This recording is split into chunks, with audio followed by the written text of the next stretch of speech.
আরেক সহকর্মী সাজিদ সরকার আছেন গুলশান এলাকায়, কথা বলবো তার সাথে। সাজিদ, গুলশান এলাকার নিরাপত্তা ব্যবস্থা কেমন দেখছেন?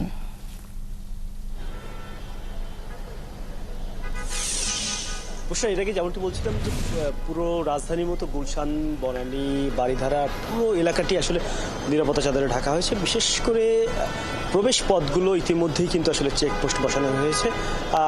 আমরা জেনেছি যে ইতিমধ্যেই পুলিশ প্লাজার যে গেটটি রয়েছে সেটি বন্ধ করা হয়েছে এবং নতুন বাজার থেকে যে সড়কটি ঢুকেছে সেটি বন্ধ করে শুধুমাত্র কাকলি বনানীর যে সড়কটি সেটি কিন্তু আসলে খোলা রাখা হয়েছে এবং সেটি কিন্তু বের হওয়ার পথটি রাখা হয়েছে।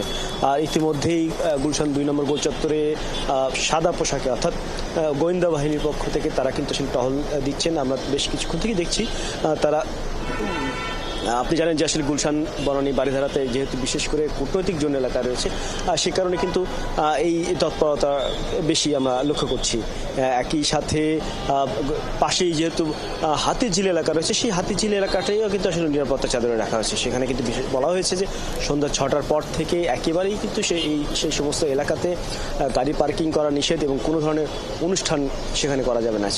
যার ফলে ওই সড়ক দিয়ে অর্থাৎ পুলিশ প্লাজা দিয়ে গুলশান ১-২ প্রবেশের যে পথটি রয়েছে সেই পথটি বন্ধ করে দেওয়া হয়েছে। এর আগে কিন্তু আমরা দেখেছি যে ৮টার আগ পর্যন্ত সেখানে কিন্তু চেকপোস্ট ছিল।